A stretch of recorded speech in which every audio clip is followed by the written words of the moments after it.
Okay, grade 9s, we are going to start looking at linear inequalities today. So now we've seen three types of equations. We've seen the linear equations, that's what we learned in grade 8 as well. We've seen the quadratic equations, that's the one where you have to factorize and split it up into two solutions. You've seen exponential equations, and now you're looking at linear inequalities. So you'll see that this is made up of two words, right? Linear, which we've seen before, okay? This is like the grade 8 equations. Remember, your grade 8 equations are called linear equations. And then this word inequalities. Now, an inequality is like a type of equation, but where equation has that word that sounds like equal here, which means it's got an equal sign.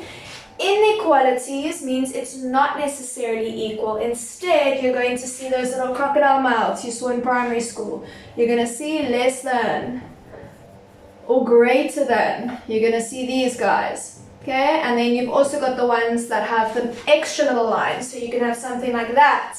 That means less than or equal to. Okay? And something like that, which means greater than or equal to. Okay, so that is how you basically recognize if it's a linear inequality, is if you don't have an equal sign, instead you've got an inequality sign, one of these little crocodile mouths.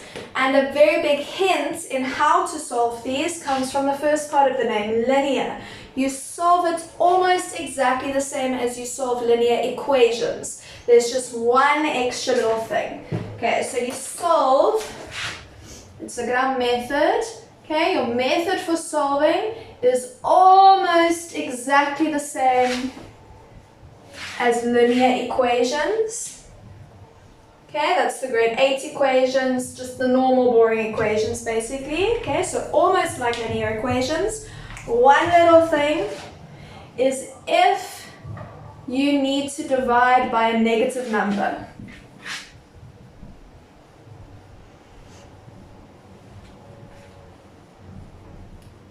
Okay, so if you need to divide by a negative number, you must switch the inequality. Okay, so you switch your inequality around. I'll show you what I mean by this. Okay, so if you divide by a negative number, you must switch the inequality. So let's say we had negative 3x is equal to 6. That's a normal linear equation, hey? That's not an inequality, that's an equation. But here, the way that we would solve for x is by dividing both sides by our coefficient. We would divide by negative 3 on both sides, and we would get that x is negative 2. Now, if we compare that to a linear inequality, let's say I had negative 3x is less than 6. Now I'm going to solve it the same way. I need to get rid of this coefficient. So I will divide both sides by negative 3.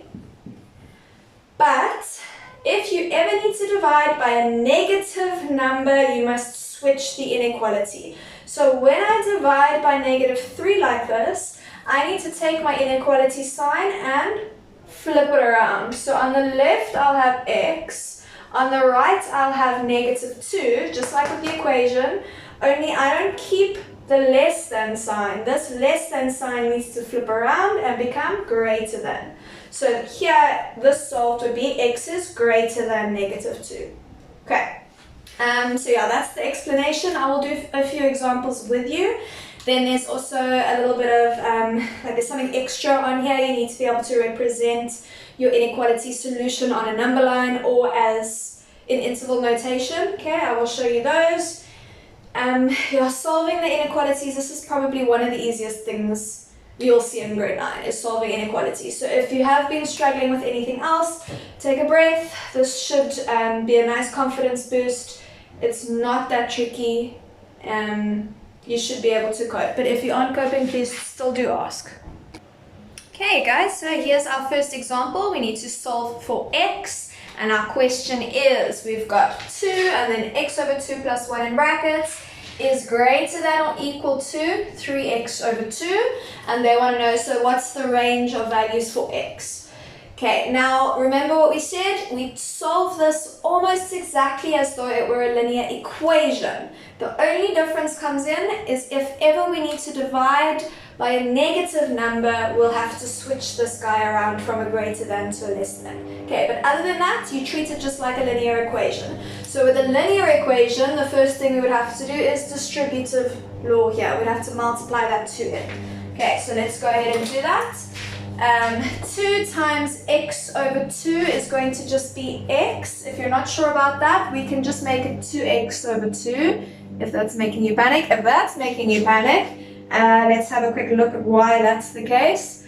So 2 times x over 2 is what we're looking at there, right? Now when you multiply something by a fraction, you need to make them both fractions. And now when we multiply two fractions together, you multiply the tops together and the bottoms together. So 2 times x is 2x, 1 times 2 is 2. Okay, and then yes, we could cancel those and make it x over 1. We don't have to do that immediately though. It will eventually come out to be the same answer anyway. Okay, so this is why this 2 times x over 2 is 2x over 2. Okay, so that's the first of our two distributions. We've done that. We must still do 2 times 1. That's easy. 2 is greater than or equal to 3x over 2. Just something worth noting. Please be mindful when you're doing linear inequalities to remember that it is an inequality. I've caught myself doing it multiple times, and I've caught lots of people doing it multiple times. You just sort of get into autopilot, and sometimes people tend to write that as an equal sign by accident, and then obviously your answer will be wrong because it's not an equation, it's an inequality. So please just be mindful that your inequality sign stays an inequality sign and you don't turn it into an equal sign. Okay, so here now we've got fractions in an equality. Now if this were a linear equation, what we would do is we would make everything a fraction. So we're going to chuck that over 1. And then find an LCD here. So my LCD here is 2, and we've got to convert everything to be over 2. So that will stay 2x over 2. This will become 4 over 2, and this will stay 3x over 2. Next up, we would drop our denominators. This is just like a normal linear equation. Only difference is it's an inequality, okay? But we treat it the same until the very end.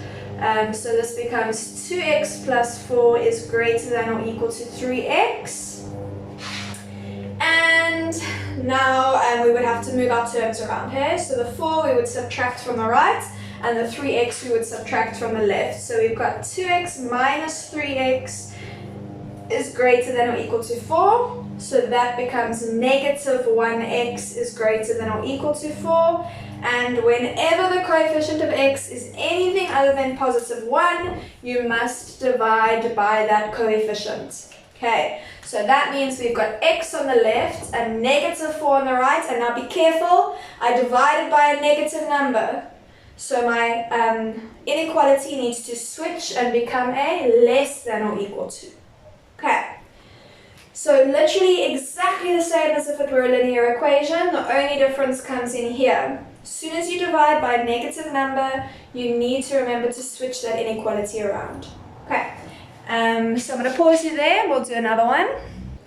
Okay, guys, so this can be a little bit tricky because we've got two inequality signs in this sum.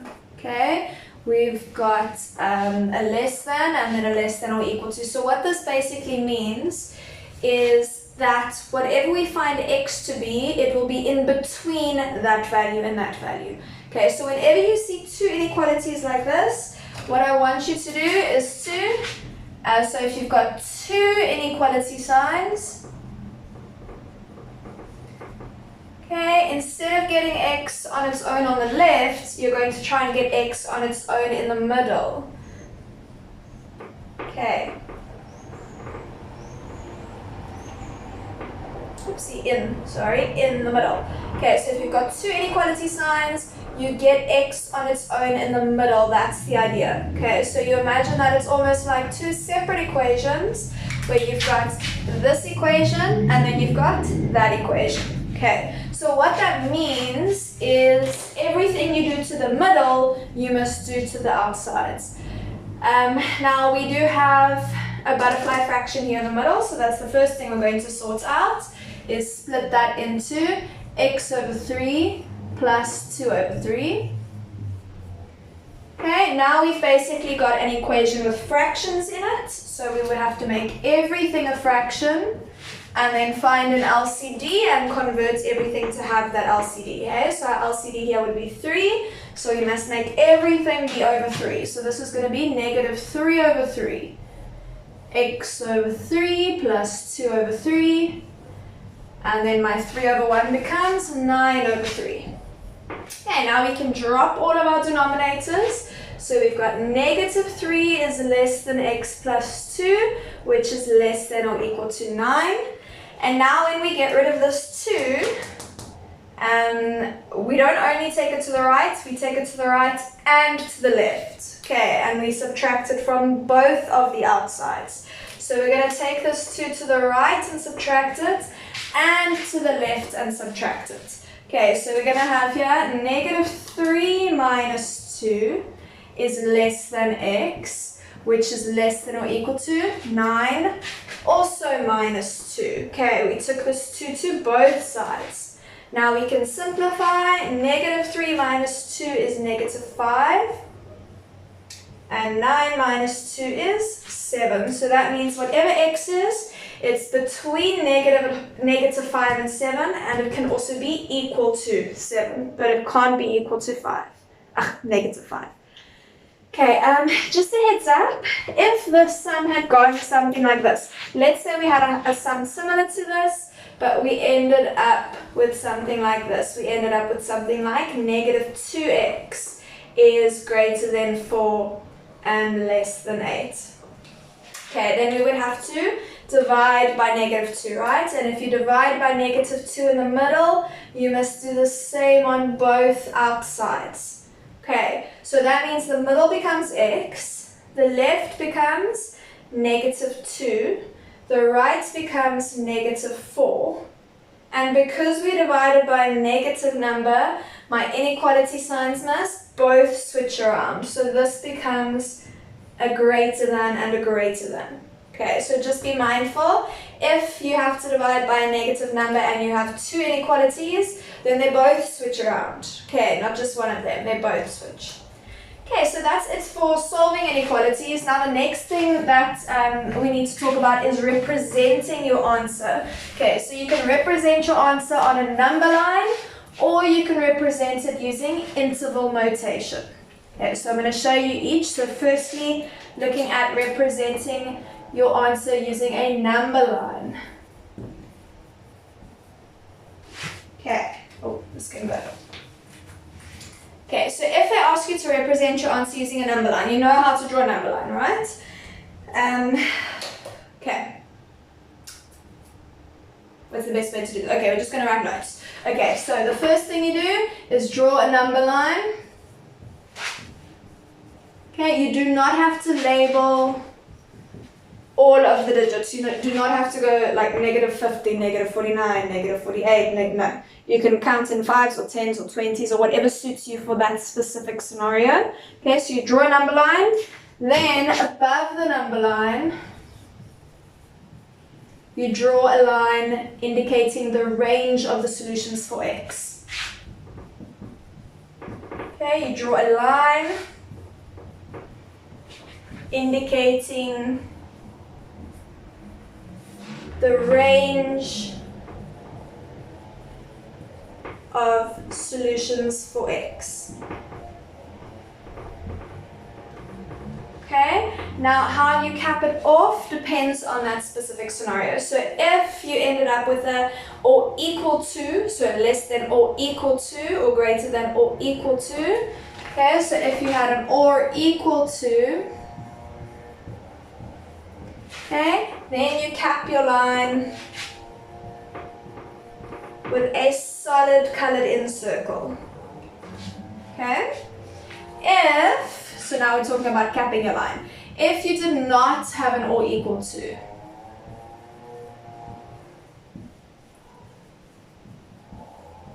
okay, then you cap your line with an open circle. So this shows we're including that value. This shows we are not including that value. Okay, so if you've colored it in, it shows that the value where that circle is included. If it's open like this, it shows that the value where your circle is not included. Okay, and then if there's no upper or lower end to the range, so for example, if I have something like x is less than 4, it means x can be any number less than 4. It can be negative 1,000,000, it can be negative 362, it can be negative infinity. Okay, so it means it carries on and on and on forever. It only has an upper limit, but no lower limit. Okay, so let's say it like that. If there is no upper or lower limit, okay, then you cap your line with an arrowhead to show that it carries on and on and on forever. Okay, so I'm going to show you what I mean. It's actually a lot easier to just think it through logically than learning steps off by heart. It's a bit messy to try and explain it with steps. So the two examples I'm going to show you are actually the two examples we just worked out. So let's say for question 1, our answer was that x must be less than or equal to 4. Okay, so the way we would represent this on a number line is we would draw a number line that needs to at least go up to the number 4. Okay, so it's always good manners to show 0. And then I'm going to count in 2. So I'm going to say that's 2, that's 4, and my number line carries on in that direction. And then it also goes -2, -4, and it also carries on in that direction. Okay, so it doesn't really matter how long your number line is, as long as it at least includes the number in your solution. Okay, so there's our number line. That's step 1. Step 2, above the number line, we're going to draw a line indicating the range of solutions for x. So x must be less than or equal to 4. So we're going to draw a line that includes all the values up until 4. Okay, it doesn't go past 4. Might be a bit better to include some more numbers here. Okay, so 6, 8, etc. The number line will carry on, but our range of values stops there at 4. Okay, so we've drawn the line indicating the range of solutions for x. Now we look. We do have an or equal to, right? X is less than or equal to 4. So where the 4 is, we cap the line with a solid colored in circle. So that shows that we are including 4 as one of the values that x can be. And then there is no lower limit, right? X can be 4 or anything less than 4. So we show an arrow on the other end, showing that it carries on and on and on until negative infinity. Okay. Then example 2, that's it. That's this on a number line. Example 2, I'm wondering if I need to touch down a bit. I think you should be fine. Okay, example 2, our answer was, between -5 and 7. Okay, so example 2, we got that x was between -5 and 7. Are either of those or equal to? Yes. Okay, so x is greater than -5 and is less than or equal to 7. So we draw our number line, and it needs to include the -5 and the 7. Okay, so I'm going to count in, might as well just count in ones. Okay, so I'm going to start at -6, -5, -4, etc.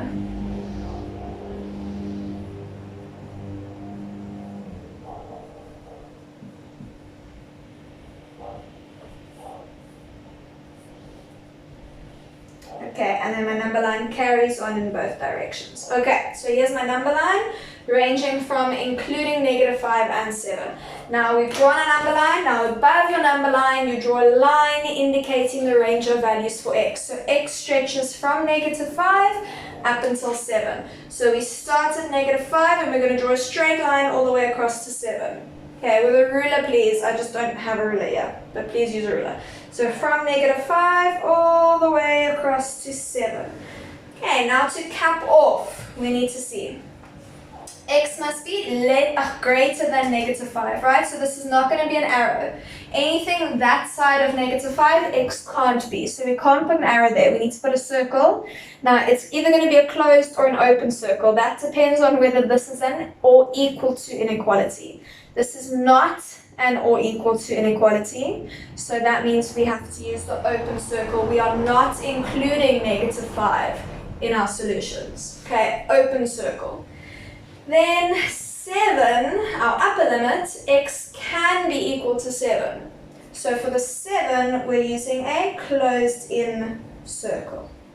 Okay, and that's it. We've represented both of these on a number line. Okay, so I'm going to pause you there. Pause if you haven't got it all written down. Next up, we're going to look at how to represent your answer using interval notation.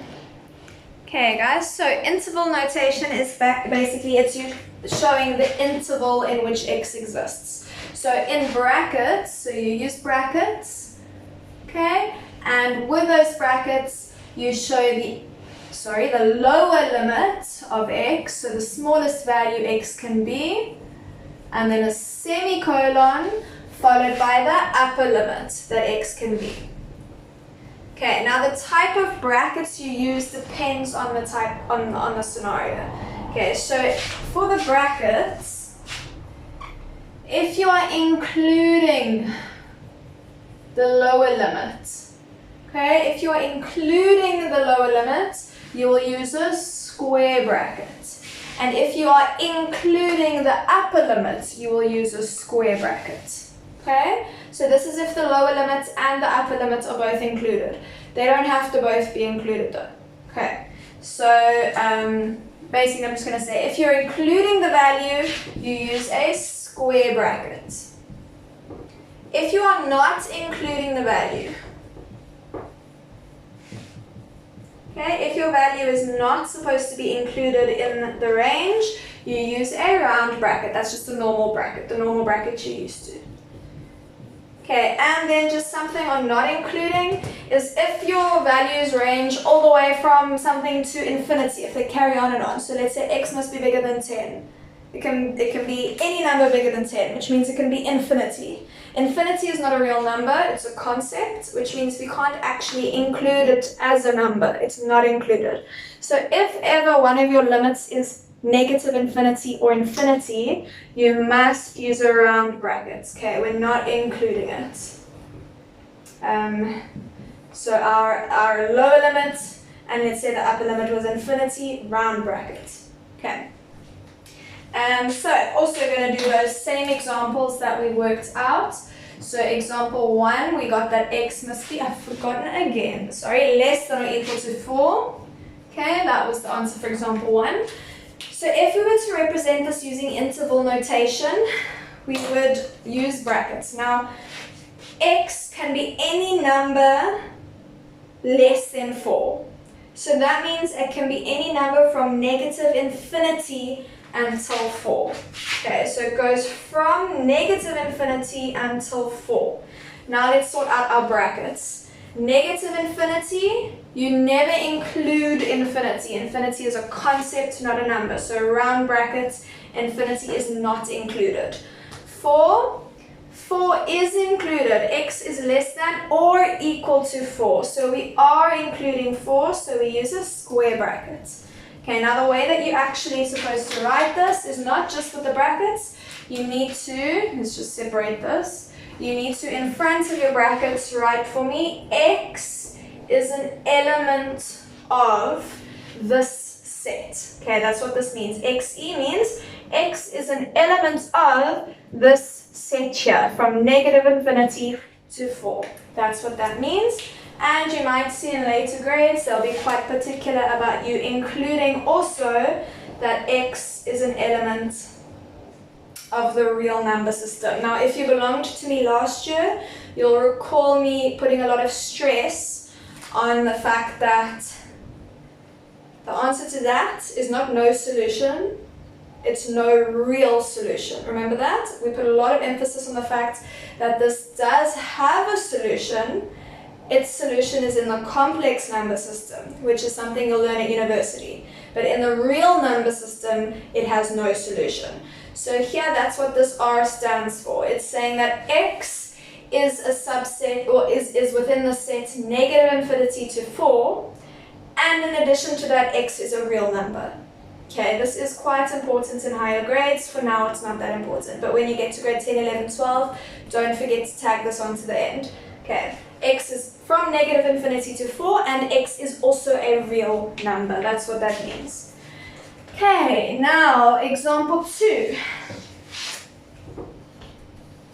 Example 2, we had X between negative 5 and 7. Okay, so we had negative 5, X, 7.